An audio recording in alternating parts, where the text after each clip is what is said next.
का करब समझी जी, आप तो जनते बानी दयादी मामला बा। सोचत हो सकी करे लड़का का शादी मत होको, एकरी बहन माई के पेलू। आजू आवत बाना से बेटा के देखनहरू है तनी साफ सफैया कुल कह देही, तबे न कुल बैठिया अइह त पानी बुनी देवे के बा, कुल चीज करे के बा। आउ साफ सफैया नुआ कैले हम ही के करे के पड़त ह। आउ तो सजत सवरत ह, कुल साफ सफैया करब तबे न देखनहरू आन त यही तरह यहाँ से बैठिया स। बताओ त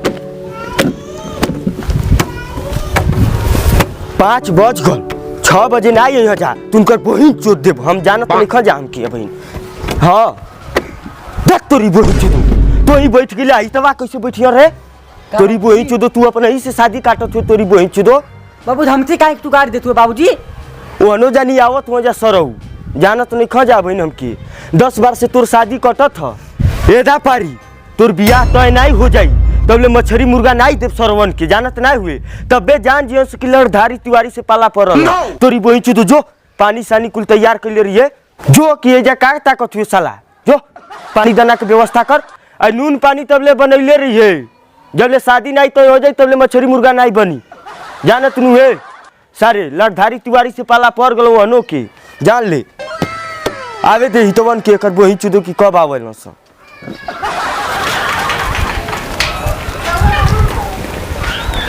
प्रणाम समझी जी। प्रणाम प्रणाम समझी जी, बैठल जाओ। आप लोग बड़ा लेट करके आवत बानी जा। अरे का करो समझी जी, बसिया वाला रहे ना तो धीरे धीरे गरिया हुचुर हुचुर चलावत रहे। तब समझी जी और समाचार बताओ जाओ। अरे समझी जी आपका आशीर्वाद बा, सब सही बा। ए बेटा गढ़धारी। हाँ बाबूजी। नाश्ता पानी जल्दी लेके आओ, मेहमान लोग आ गिनो। ठीक बा, तुरंत लेके आओ तानी। गढ़धरिया साला का करत पनिए लियावे के ओमनिया कुछ लगल छीले का आय ओके समझ में नु आवत की देखना रू आलू। प्रणाम ससुर जी।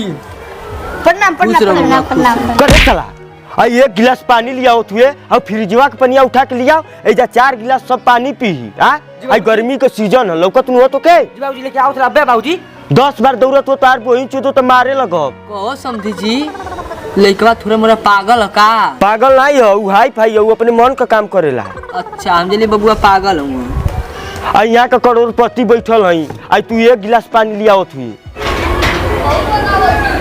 ये कौन समझी जी फ्रिज है?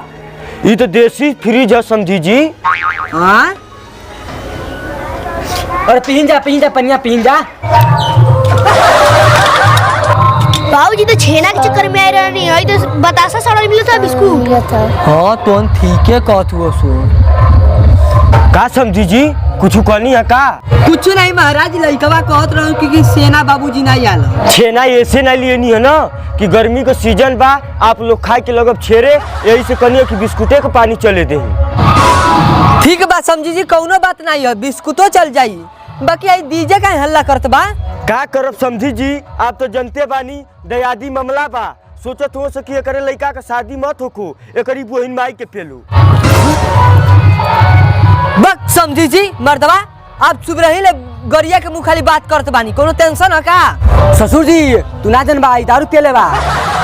का कर ले तोरी बहिन चोदो, हम दारू पिए ले हई? अपने बाप कैसे कहबे? हाँ बाबूजी तो पिए ले बता दूँ। पिए ले हिला, चुप अभी चुप खड़ा रहो। है शादी ब्याह के बारे में बात करे दे, अंत शादी नहीं हुई माधर चुप। देखला बाबूजी बेटा। हाँ बाबूजी।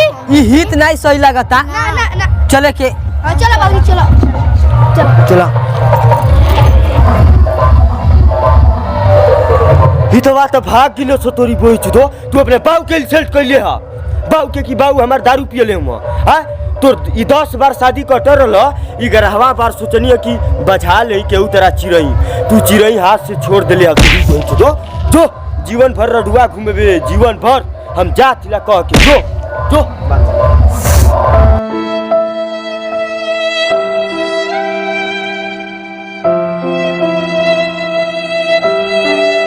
तू जो हम अपने लभरवे से काम कर ले जाए दे जो बा ना हमारा बियाह हुई। हेलो गाइज, तो गाइज इस वीडियो का यही मकसद था कि इसमें ढेर गाली गलौज है तो अपने दिल पर ठेस ना ले, और इस वीडियो सिर्फ मनोरंजन के लिए बनाया गया है। हाँ देखिए और एंजॉय कीजिए और इन भाइयों को सपोर्ट कीजिए, किसी भी प्रकार से दिल पर ना लेना गाइज, केवल मनोरंजन के लिए बनाए थे हम लोग इस वीडियो को। तो लाइक शेयर सब्सक्राइब कीजिए और कमेंट में बताइए कि वीडियो कैसा लगा। मिलते हैं नेक्स्ट वीडियो में। जय हिंद जय भारत।